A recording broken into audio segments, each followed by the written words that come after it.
Good afternoon and welcome everybody. As Lisa said, my name is William Nelson. I'm one of the Associate General Counsels at the IAA. I hope everyone is having a good week so far. I am so excited to moderate this webinar on these recently published continuing education requirements for investment advisor representatives. And I'm even more privileged to be joined by experts Vince Martinez and Natasha Hurt from the North American Securities Administrators Association, or NASAA for short. As Lisa mentioned, if you have any questions during the presentation, please submit them in the chat box. I'm going to be monitoring it. We'll try to respond to any unanswered questions at the end of the webinar if time permits. So just to provide a little bit of a roadmap, Vince and Natasha are going to provide a brief history of the model rule and kind of walk through how firms and advisors can navigate the requirements of the new rule. Before we get started, though, I did just want to spend a minute to let members know that while this issue may not be top of mind, it's critically important. I know that one of the questions I receive is that, why does this matter to me? I'm an SEC registered firm. I'm not registered by the state. It's really important to note that investment advisor representatives of SEC registered firms may be required to register in each state where they might have a place of business, an office that they work out of, and also that they're providing advice to retail clients. I would definitely encourage everyone on the call to review your staff to ensure that your staff is appropriately registered in the differing states, because there are differing requirements among the states for those registration requirements. It's also important to note that while this is not a firm obligation, it's not on the firm, it's on the individual investment advisor representative. If they do fail to meet those requirements, it may impact their state registration and their ability to provide investment advice. So again, I think there's definitely a need for training to ensure that the investment advisor representatives are aware of their continuing education responsibilities and obligations. And I also, would encourage you to think about your policies and procedures related to addressing, again, that proper registration for your investment advisor representatives, but also incorporating that training into your procedures. Just one quick note is that I also want to let members know that the IAA is currently researching the process for how we can become a NASAA CE content provider. So at least some of our webinars that we provide may be able to be used for CE requirements for your firm's advisors. So again, I'm done talking. I know everyone here is excited to hear from our speakers. So I will turn over to Vince and Natasha. All right, thank you very much, William. And also thank you for everybody attending today to hear about the Investment Advisor Representative Continuing Education Program, or as we refer to it here at NASAA IAR CE. Of course, just a note to say that I'll refer to investment advisors throughout my remarks as IAs and investment advisor representatives as IARs. I'm Vince Martinez, NASAA's General Counsel, and joining me today is my colleague Natasha Hurt, who is NASAA's Senior Manager for Regulatory Services. And what I'm going to do first is I'm going to discuss some of the history behind the IAR CE program and some of the basic features of the model rule. And I'll then hand it over to Ms. Hurt, who will describe how the program works operationally. But first, let me spend just a moment to talk about who NASAA is. The North American Securities Administrators Association is located in Washington, D.C., and we are the oldest international investor protection organization. Our membership consists of 67 state, provincial, and territorial securities administrators in all 50 U.S. states, the District of Columbia, the U.S. Virgin Islands, Puerto Rico, Canada, and Mexico. NASAA members are the closest securities regulators to local communities, the investing public, and businesses such as state registered investment advisors. Let me please start the discussion here by providing some background as to why NASAA's members decided to create the IAR CE model rule and the IAR CE program. IARs, as I assume everyone here knows, plays an important role in the financial lives of millions of Americans by providing advice on significant investment decisions. Several years ago, NASAA's board of directors created the IAR CE committee to determine if continuing education was needed in the IAR space. The committee surveyed NASA members in 2017, and the results of that survey showed a significant need for IAR education and substantial support for an IAR CE program. In early 2018, the committee launched a public industry-focused survey to collect information about the need for IAR CE, whether an IAR CE program would be supported by the regulatory and industry communities, current CE being completed by IARs, CE content delivery preferences, and potential topics to be included in an IAR CE program. The committee received nearly 1,200 responses to the public survey. 1,000 came from IARs, 100 came from compliance professionals, and 100 came from the staff of NASA members. The survey revealed that 61% of industry respondents are already subject to some form of CE requirement. The majority indicated that their requirements stemmed from FINRA registration or the Certified Financial Planner designation. 75% of respondents viewed IAR CE as important, with 50% of those respondents responding that it was important or very important. 70% of respondents reported that IAR CE was at least somewhat needed, including 40% who indicated that it was either needed or critically needed. 72% of respondents reported that they would at least somewhat support the creation of a mandatory IAR CE program, and 35% indicated that they would support or strongly support the creation of such a program. So in July 2018, NASA's board reviewed a report from the committee with a recommendation to move forward to create an IAR CE program. The board accepted that recommendation and instructed the committee to develop a framework to create an IAR CE program designed to help IARs better serve their clients and stay current in their knowledge of critical developments in their field. After offering the proposed model rule for internal and external comment periods, the committee took the IAR CE model rule to the NASA membership for a vote, and the rule was adopted in November of 2020. Maryland, Mississippi, and Vermont adopted the model rule in 2021, and the program is effective in those jurisdictions as of January 1st of this year. As of the date of this presentation, Kentucky, Michigan, and Wisconsin have also finalized adoption, and the program will become effective in those jurisdictions beginning on January 1st of 2023. Other jurisdictions are in the process of adoption, and the progress of states that are near to adopting the model rule can be monitored on NASA's IAR CE resources page, which Ms. Hurt will show you in her portion of the remarks. Now let me talk a little bit about the model rule's requirements. The model rule requires 12 hours of continuing education annually. The 12 hours are broken up into two components. 6 hours are devoted to ethics and professional responsibility, and 6 hours are devoted to products and practice. The rule describes the ethics and professional responsibility component as approved IAR continuing education content that addresses an IAR's ethical and regulatory obligations. The rule describes the products and practice component as approved IAR CE continuing education content that addresses an IAR's continuing skills and knowledge regarding financial products, investment features, and practices in the investment advisory industry. An IAR who is also registered as an agent of a FINRA member broker-dealer and who complies with FINRA's continuing education requirements can submit FINRA regulatory element CE for the IAR CE products and practice component if the CE content focuses on compliance, regulatory, ethical, and sales practice standards.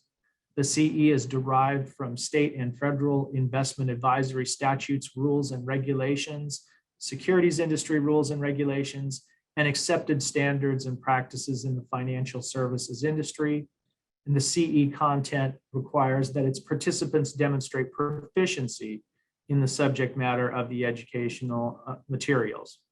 The IAR CE committee has already determined that all of these factors are met through FINRA's regulatory element CE, and it can therefore be submitted to satisfy the IAR CE products and practice component.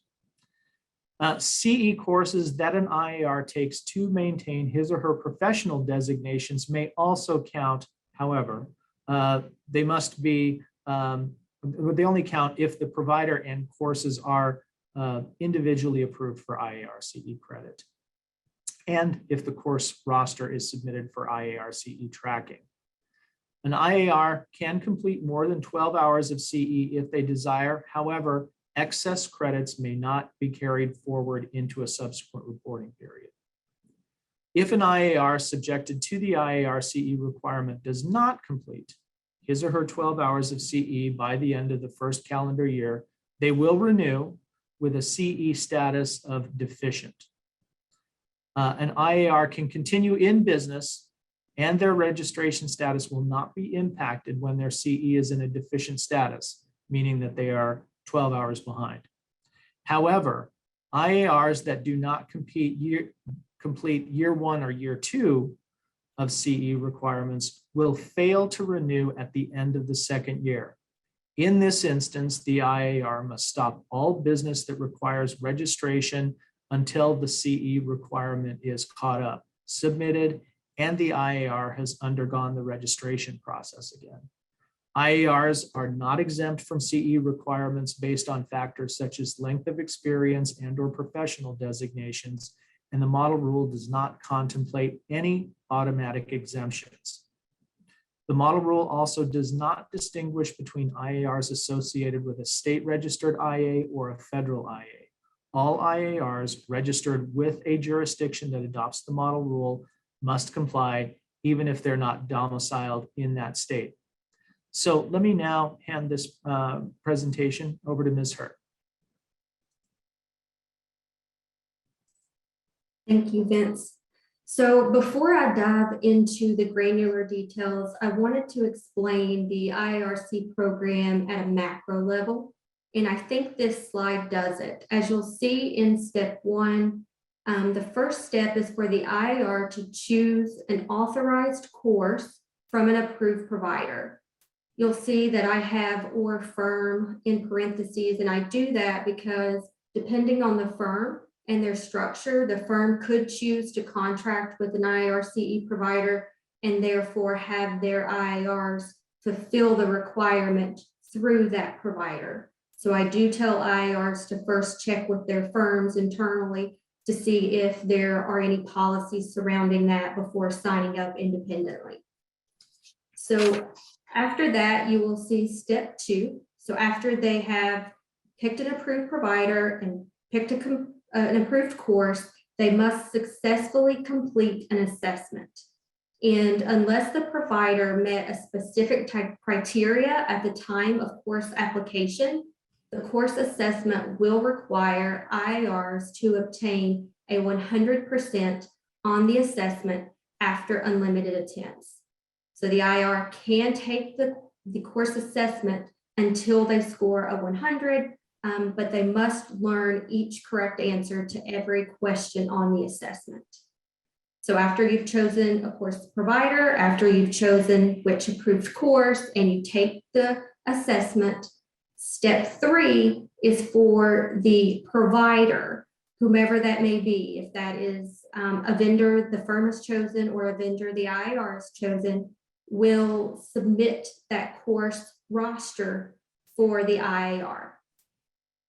They do have 10 days to submit that course. So before any angst is given or anyone gets worried that the course has not been properly recorded, I do suggest waiting until day 11 before any concern is expressed, because they do have 10 days to report that.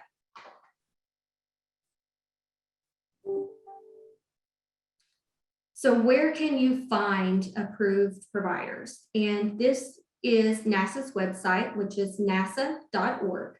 And there we have a page that I'm about to show you that is called the IAR CE resources page. And much of what I'm going to discuss can be found there. So once you visit NASAA's webpage, you look at the top, you find industry resources, that expands. Across from investment advisors, you'll see IARCE resources. And then you can click that, and that is the landing page for everything related to IARCE. This is what the landing page looks like. It has these accordions, each of them expand. If you go towards the bottom and you see 4 IARs, if you click that and then click Approved Providers, it will take you to a list that is consistently updated when new providers are added. So once a new provider is added, if for some reason a provider decides not to be a provider anymore, it will be removed. Each of these providers have a hyperlink to them, and you can click that. It will take you to their webpage, and that's where you would find any courses that that particular provider offers. What do you look for when choosing a course for IARCE credit? So first, you've already identified the provider is an approved provider because they're listed on the website I just showed you. When you're choosing a course, make sure that it identifies it is approved for IARCE credit. Just because a CE provider or an entity is approved as an IARCE provider does not mean all of their courses are approved. So step 1 is to identify the provider, and then step 2 is to identify that particular course is approved for IARCE credit. And then after you've done that, make sure it gives the IAR credit for whatever bucket it is they're outstanding. Is that course approved for ethics and professional responsibility, or is that course approved for products and practice? And both of those should be identified in the posting.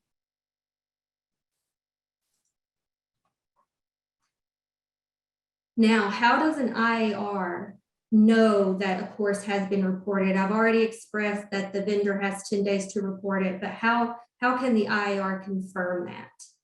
And they're going to do that using FINRA's Financial Professional Gateway. And if they're a duly licensed individual, they've probably heard of FinPro before. However, if they are an IAR only, they likely haven't. And NASAA worked with FINRA to make FinPro available not only to the agents of the broker-dealers, but also to IARs for this purpose.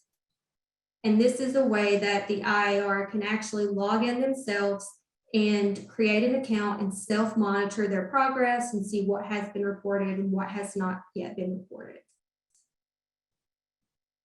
So if they go to the 4 IARs, it expands. Towards the bottom, signing up for a FinPro account takes you to our landing page. They click that hyperlink, it will take them straight to the FinPro page where they can create an account, find some FAQs, and all sorts of other helpful information. If they're not quite ready to do that yet, and they want to go back to the landing page, we also have the user guide and video tutorials there for them to help them learn about the system and the program and what to look for and how to sign up.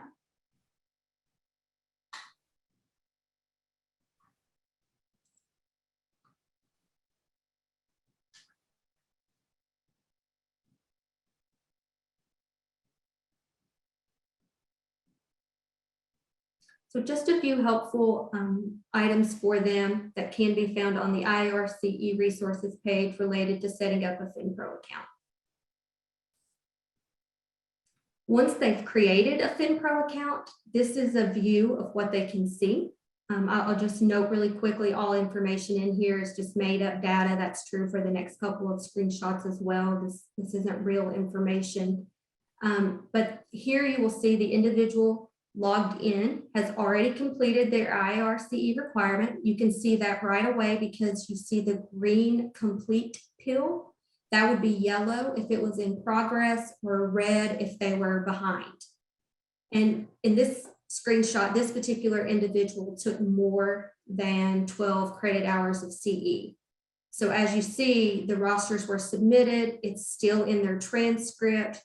They show that they've taken these courses. The regulators can see they've taken these courses. The firm can see they've taken these courses, but you'll notice that in a couple of these, the credit hours is 0. And that's because you can't receive more than 12 hours because you can't carry hours forward, as Vince discussed. Here's another view. It looks very similar, but you'll notice on the bottom right-hand side, there are a couple carets and it lets you go back pages. So when IAR CE has been in effect for several years, the IAR through FinPro will be able to see their history within FinPro, not just their current year. And that's important because an IAR cannot get credit for a course more than once. So what I advise them to focus on is that course ID field. No 2 courses will have the same course ID. It could be that 2 courses have the same name, but they will never have the same course ID. So if they're signing up independently for a course, and they think maybe they've taken it before, I always advise to go to their FinPro and verify that that course ID doesn't already appear. And then another helpful view in the FinPro is it will alert them the states that are currently participating in the program. And as you can see currently, it says Maryland, Mississippi, and Vermont. And then finally on FinPro, the last thing is states do not have IAR email addresses. So states could not email them alerts or any kind of reminders. So we have worked with FINRA to have FinPro push them the alerts. So if it's 90 days out, 60 days out, or 30 days out, it will push them an alert telling them, hey, you're 30 days out and you have not completed your requirement yet. So that's another key reason to get signed up for FinPro, not only to self-monitor, but to force those alerts to you so you don't forget where you are in the program. So now we'll move beyond the IAR and into the firm. How can a firm track IAR CE completion for their employees? So a firm can track if a firm wants to. Again, as was mentioned, this is an IAR specific requirement and the duty to fulfill the requirement is on the IAR. But if a firm wants to track this, they can do so in the CRD system. That's where individuals are housed, even if they're IAR. You could certainly look them up one by one, depending on your firm size. The view is going to be very similar. You'll see if it's required, if it's past due, whatever the status may be. But you also have a report access to you. I understand that FINRA has already made it available for firms to pull a report telling them who of their registrants is impacted by IAR CE, so they can identify that population rather quickly. It is also my understanding they're working on a report that's going to be available very soon, especially as the calendar year progresses, since it's a calendar year requirement, that will allow firms to pull that same report of who of their associated people have an IAR CE requirement and where they are in that. So it will be a way for them to say, so-and-so is 6 hours behind, so-and-so is 12 hours behind on one report.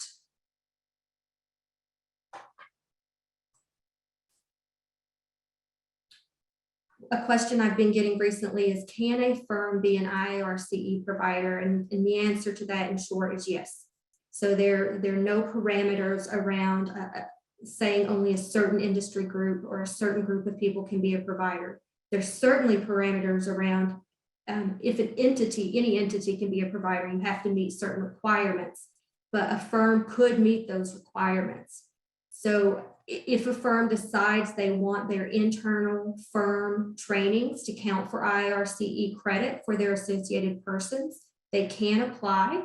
They would do that through Prometric. Prometric is NASAA's vendor that has been hired to process those requests. And the first step I always suggest people to do is to review the IAR CE handbook. So although it is a quite lengthy handbook, it does walk interested parties from start to finish through how to get approved as a provider. If there are going to be individual instructors actually teaching the course, how to get those people approved as instructors. And then if the course is just a self-study course and there's no real instructor, it's just created using PowerPoint, the instructor step can be skipped, and then you would just go straight to course approval. So it could be provider course, or it could be provider instructor course. It depends on how the course is structured. And the IAR CE program handbook can be found on the IAR CE landing page that those couple of tutorials walked you through how to get to. And then the last tutorial here is just showing you, if you're interested in becoming a provider, how to find the application material. Everything is on the IAR CE resources page, the applications, the instructions on how to complete the applications. They can all be found under provider information. So there we are, going straight to the IAR CE resources page.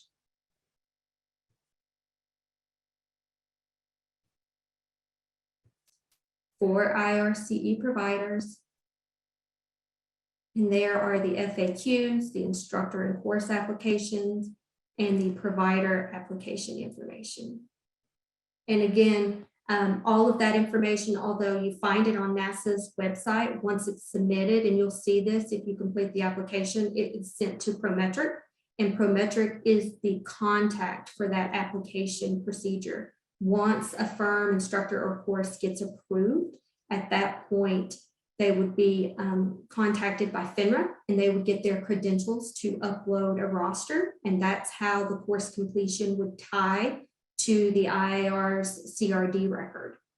So those are the two groups of people, in addition to NASAA, that you might hear from if you decide to apply to be an IAR CE provider.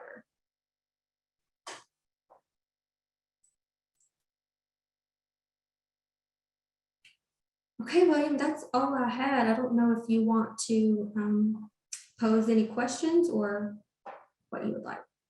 Great. There are a bunch in the chat. I was wondering, William, are you able to expand out the chat so we can all see them? And also, I note there are a couple that are over on the Q&A side. Maybe address those first and then deal with the chats, or read them out. Your preference, of course. Yeah. I'll just read them out. I've been writing them down. So it looks like the first question is there any update on technology builds between FINRA and Prometric for CE providers for CE reporting? So what like I just briefly mentioned, what happens is once Prometric finalizes your application and you're approved, they notify both NASAA and FINRA electronically.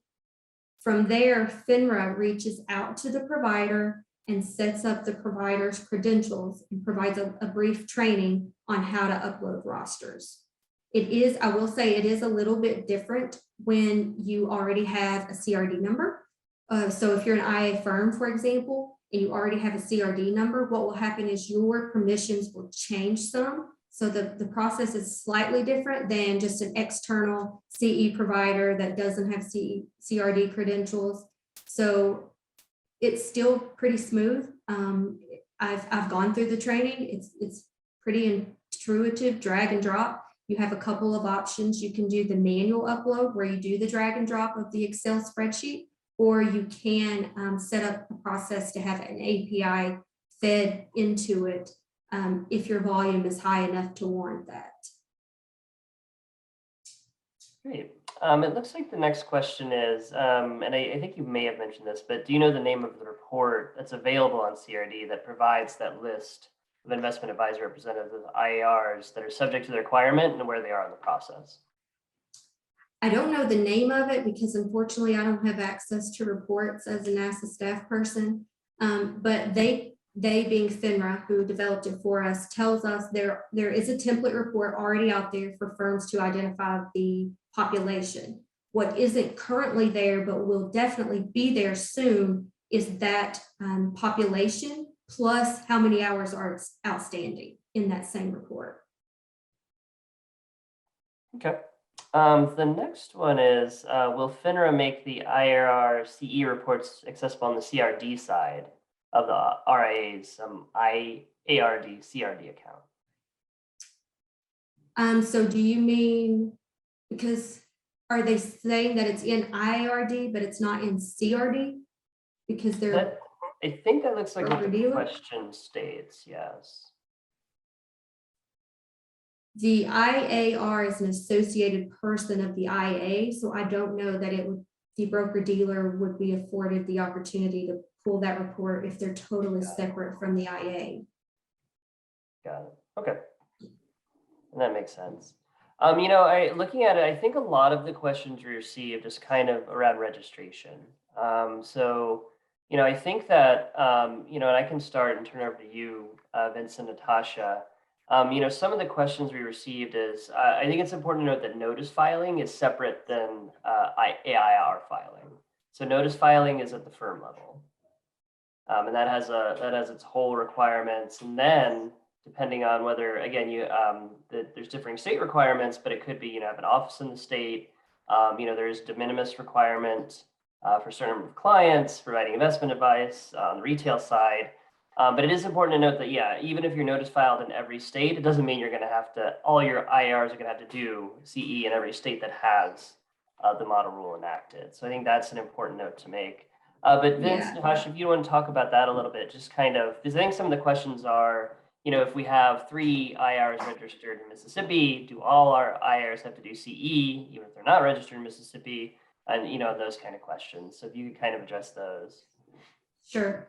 I think the first thing, the first point you made is a great point. This is an IAR requirement, not an IA firm requirement. So you have to separate the two and look at the U4. If an individual has a U4 filed and is registered in one of those 3 states that have adopted it for this year, that specific individual has that requirement. Not every individual associated with the firm. That individual that filed the U4 that became registered in Maryland, Mississippi, or Vermont, and then there's more that will be true for next year, has that requirement for this year. Okay. Tasha, I just saw one question flash that I think that you can deal with really quickly. A person said, if I was registered in both Maryland and Vermont, do I have to do 12 hours for Vermont and then another 12 hours for Maryland? I'm happy to tell you no. I like to deliver good news every once in a while. This is a uniform continuing education program. So even if you're registered in 25 states and all 25 states adopt, it's 12 hours.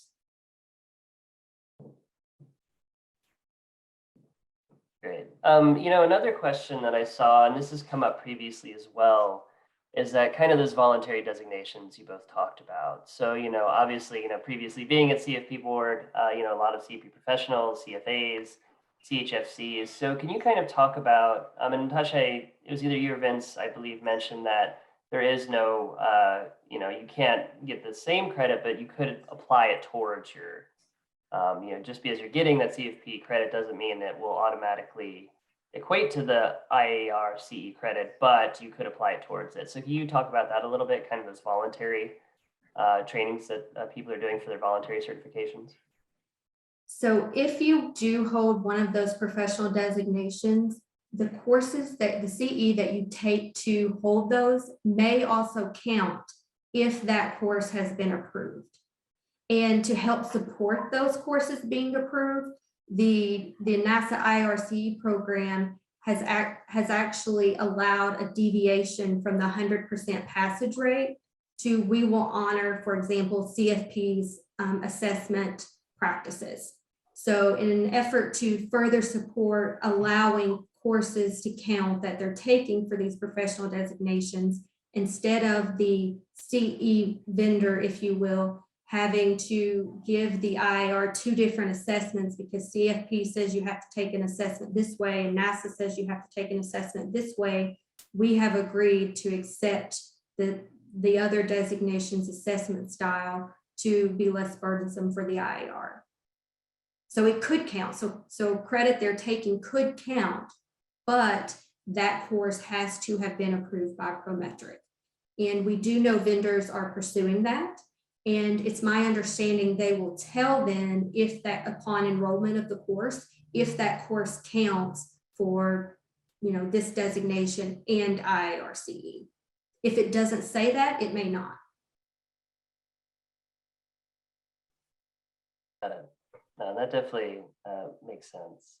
So, we have a few questions concerning I think it's called a deficient versus failure to renew that first year and the second year. So if you could just kind of talk about that, because I think when people, hear that, oh, well, if they're deficient, but they're still allowed to, provide advice, is that kind of 12 hours, for that second year where you are deficient, does that basically mean you have to do 24 hours before you can renew? So just, if you could kind of answer those questions.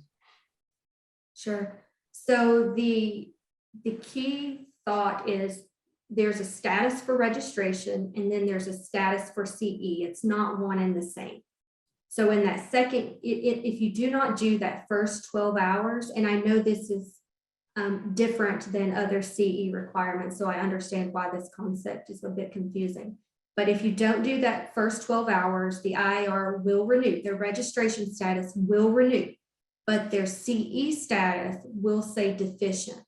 And that's essentially notice to them, notice to the IAR. If you don't do your 12 hours, that's due for last year, and you'll of course want to do your 12 hours for that current year, you will fail to renew at the end of that second year. So it gives them notice that you are behind, you need to catch up. Yep. That's really helpful. Let's see. One question is, does the IAR have to register with FinPro to get alerts? Yes. That's, like I said, the U4 doesn't ask for email addresses. States don't have email addresses or any way to alert the IAR. So we have worked with FINRA to have FinPro push them that they can't give us the email address. That's confidential when you sign up for an account. So instead, the actual technology will push them an alert. So another question we have along those voluntary certifications. So if an IR wants to apply a course that they took for their CFP, and the provider for that CFP course is not on the approved provider list for IR CE, how can the IR get credit for that, or can they? They can't. Yeah, the only way to get credit for IR CE are courses that have already been approved by an authorized provider. Okay. So we have got a few questions also about the associated costs with the program. Can you kind of talk about that? If there's cost specific to becoming a provider, actually taking the courses, do you allow people to charge for those programs? And if so, is there any requirements for that? Just if you could talk a little bit about that. Sure. So there is no application fee when you apply to Prometric to be a provider. Once that process is complete and you're an approved provider, Prometric does charge a $250 application fee to be an instructor or for the course. So the provider application is free, but then they charge the $250 for the instructor and $250 for the course. One thing I'll point out is an instructor only has to be approved once, even if they teach 10 different classes. So they don't have to be reapproved with each course. So from there, we don't have any parameters or anything that says a provider can't charge for a course. You'll find that many of those on our list do charge. Now, certainly if it's a firm that becomes a provider, they can choose to only offer the courses to their associated persons. They can definitely do that. And then they may choose not to charge because it takes care of everyone's CE.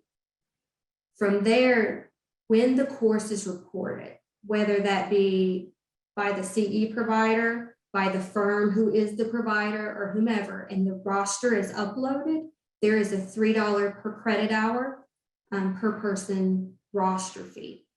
But that is the only fee that is imposed, if you will, by NASAA. Great. Let's see. It looks like another question received is, what's the process for reporting FINRA regulatory CE? I think that they're meeting registered rep CE for IRCE credit. Yep, FINRA actually is finalizing the technology I'll say this month, but it'll be probably by May. And we're going to be doing a presentation on that this summer, and we'll of course let you know when that happens. A firm has the option to either allow it, I don't know if there's a better word, allow their IRs to report that themselves, or they can opt in, meaning all IRs associated with their firm that have an IRCE requirement, when they fulfill reg element, it will automatically be reported for them. I will just note it's an all or nothing checkbox. So you won't get to pick and choose, I want these 30 to auto report and these 30 not to. You either opt in for it to all happen systematically for you every single year, or you opt out and the IAR will self-report that through FinPro. It is the only type of CE that can be self-reported, and that is because FinPro can actually marry that data with the regulatory element to ensure its accuracy. Got it. No, that's incredibly helpful. It looks like we had another question about the registrations. Again, I think it's just really important to look at your specific state. Again, there could be differing requirements for states on registrations. Now, generally, it is a place of business and a certain minimum number of clients, but I would encourage everyone to look at each state where you may have investment advisor representatives in an office in that state and make sure they're properly registered. So. I think we're actually up to date on the questions. If people want to keep putting in questions, I was just going to pose something real quick to Vince and Natasha, is just kind of getting out your crystal ball. I think we're up to 6 or 7 states now that have implemented this in the regulatory regime so far. Kind of what do you see in the next couple of years? Do you see that picking up? Maybe we have 15, 20, 30 in a couple of years, or you just kind of see that slowly ramping up over time? Well, with any luck, there are 3 already approved this year, and there are 3 that are near in the process. So by the beginning of next year, we may be towards 9, and a number of other states are in various processes. I don't know if I want to predict by way of a number, but I think it's fair to say that there is a lot of interest from a lot of jurisdictions across the country, and they have differing processes. And so I guess to answer your question the way you framed it at the end, yes, it will be a gradual process. Different states have different priorities for their rulemaking agendas, different things that they have to go through to make sure that things are approved. And so it'll take more time for some and less time for others. Yeah, I'll just add, the benefit to this program is it's centralized. So as we've expressed, even if an IR is registered in 10 jurisdictions and all 10 adopt the model rule, there's no change for them from 1 to 10. They still only have to do 12. It's still reported the same way.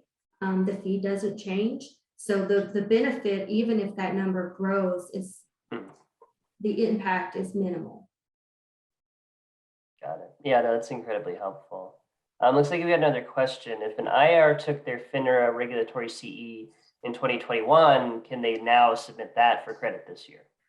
They can. This is the only year, and that's because, as we understand it, FINRA is going to an annual CE requirement next year.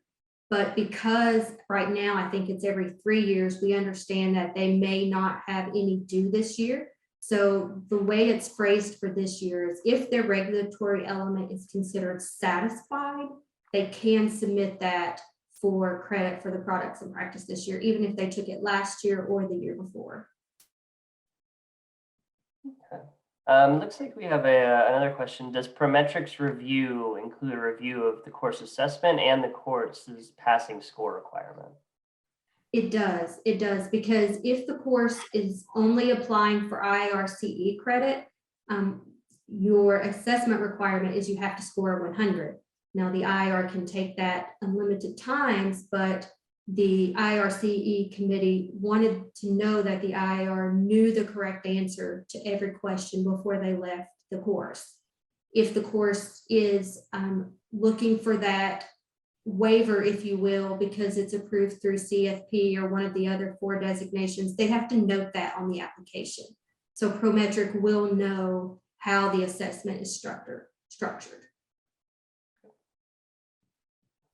Great. Let's see. I have IRs in Michigan, which has an effective date of January 1st, 2023.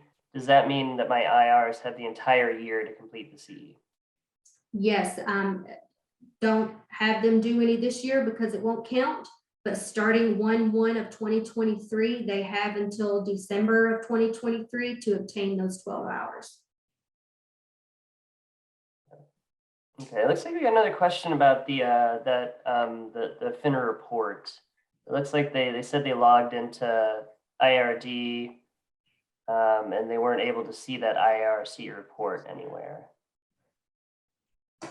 Is it the one about Kentucky? Yes. Yeah, that's because Kentucky doesn't go into effect until 1/1/2023, so nothing will be viewable for them until then. Got it. Yeah, and it looks like we had another question. If number of states adopt, it will only affect the reps at the firm registered within that state, and I believe that's correct. So that is correct. And one other thing I'll note is, let's say an IAR is registered in 2 states. One state has adopted the requirement and one state hasn't, and he or she doesn't do it and fails to renew. It will not impact the registration of the state that has not adopted the program. got it. So they'll only be either deficient or failed to renew in that state that's adopted it. Okay. Great. Yeah, are there any other questions? We have a few minutes left.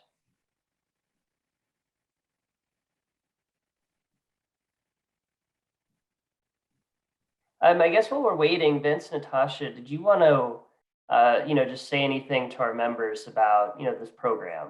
Any maybe like, frequently questions you've been asked, or just, how you view this going forward, I think might be helpful. Just kind of get your general view on it.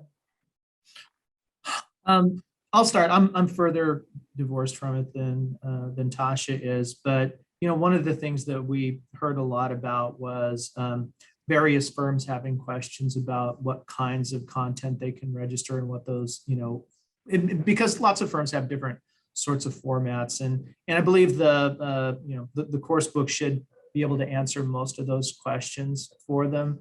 But I'm personally very encouraged by the fact that firms are coming on board, and that's one of the reasons we've got our email address out there. We're more than happy to take questions to help get you there. If I were to add a bit of advice, it would be to have your IARs learn their CRD number. Many don't know their CRD number, and when they independently go to register for a CE course through one of these approved providers, they have to put their CRD number. That's how it marries, because there's so many of the same names. The roster is going to have their CRD number, and that's what's going to link it to their record. So I just can't stress the importance of them learning their CRD number and making sure when they type it in and they register for a continuing education course, they type it in correctly. We'll get it figured out if they don't, but it will just cause them a lot less headache to remember that number. Got it. Yeah, no, and that actually makes perfect sense. As CCO at my previous firm, we handled all the regulatory filings, the U4s, the updates. So it's I guess it's not too surprising, but it is really helpful to know, though. Yeah, to have that number handy. Let's see. Will FINRA charge the investment advisor firm prepaid account once they receive the credit by the approved provider? I'm sorry, will FINRA charge the IA prepaid account? I think that's for the charges. It might be, I don't know if they're talking about the speaker charge or the $3 charge. Yeah. So the speaker charge would be paid to Prometric. So when they submit the application to Prometric, that's who would charge that fee. But if a firm becomes a provider and submits a roster, or a firm decides that they want to automatically have their IAR's reg element count, then yes, FINRA will charge the firms. I call it the flex funding account. I'm not sure what the firms call it. Yeah, no, I think it is, yeah, flex funding, yeah. So let's see, are there NASAA contacts that can assist firms in reviewing state requirements for IA registration? I can certainly help with anything specific. Now, if we can't help with any kind of legal advice. So if the firm is saying, I'm a federally registered firm or what have you, what do I need to register in? We can't really provide that advice. But if you have a question on, is East Dakota requiring IARCE, then I'm happy to help with that. Great, thank you. Yeah, and same here, absolutely. For anyone on the call, definitely feel free to reach out. I'd be happy to also assist you to make sure that your financial professionals are correctly registered in the states where they should be. So, let's see, even if you're not required to comply until 2023, should you sign up for FinPro now? And is there any benefit to doing so? Only if the IAR wants to see what their CRD record looks like. I mean, the main advantage at this point for IAR onlys is the IARCE component. Unlike in the broker-dealer world where they're fed their reg element through there and all sorts of other things, the only real benefit right now is the view capability and then the alerts that will come when they have that requirement. But, I don't think there's any harm in signing up, familiarizing yourself with it, getting any issues troubleshooted before you really need to rely on it. Got it. Yeah, no, I think that's always helpful because when you actually start needing to do the actual reporting, it's helpful to know how the system works. It looks like we have another question about the registrations. Again, notice filing is for the investment advisor firm. So even if you're notice filed in the state that has the model rule implemented, unless you have actual investment advisor representatives in that state that are registered, it wouldn't apply. So, and I don't see any right now. If there's any other questions, we do have a few minutes left. So. Let's see. It looks like someone says their investment advisor reps aren't registered in the 3 states that have implemented the model rule. How will they receive updates when states are added? So states are independently doing notice. They're doing that in a host of different ways, whether it be mailings or emails to the contact person on the ADV. So they're handling that differently, but I can tell you that the moment we receive notice, we are updating that member adoption page on the IARCE resources. So that could be updated before you receive the notice in the mail or whatever the state does. So I always suggest checking that maybe monthly. What I will say is any state that adopts in the year, it will not have an effective date until next year. So you won't be in a position of a state adopting in March and the requirement taking effect in April. So it is a calendar year requirement. Got it. Yeah, and it looks like, someone says recommend checking out the FAQs on the NASAA site. I wholeheartedly agree. You've done a wonderful job with those. I know they've been really helpful for me. So, so we have a quick question about the FINRA. I believe this is something you touched on, the FINRA registered reps. I believe it can go to the product and practice hours up to 6. That's right. And so my question, the question is, how many hours does it count towards? Mm-hmm. I think it satisfies all 6, doesn't it, Tasha? Yes. It does. Okay. So that's only the 6 on the product and practice. So that's exactly right. Okay. Yeah. So they'd still have to do the 6 for the regulatory. For the ethics and professional responsibility. Okay. Yeah. Great. Let's see. See any more questions? We'll give it a minute.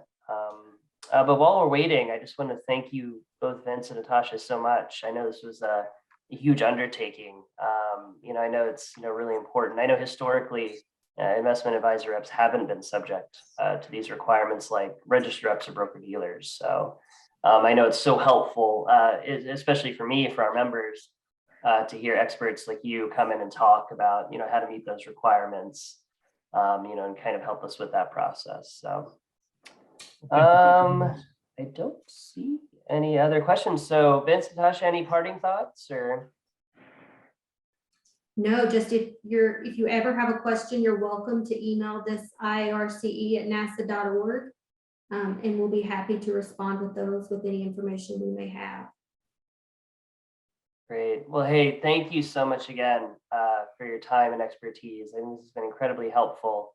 Again, please definitely feel free to reach out to the email on the slides. Also, if you want to reach out to me, I'm happy to try to answer what I can and put you in touch with the real experts. So just definitely let me know. And I hope everyone has a wonderful afternoon.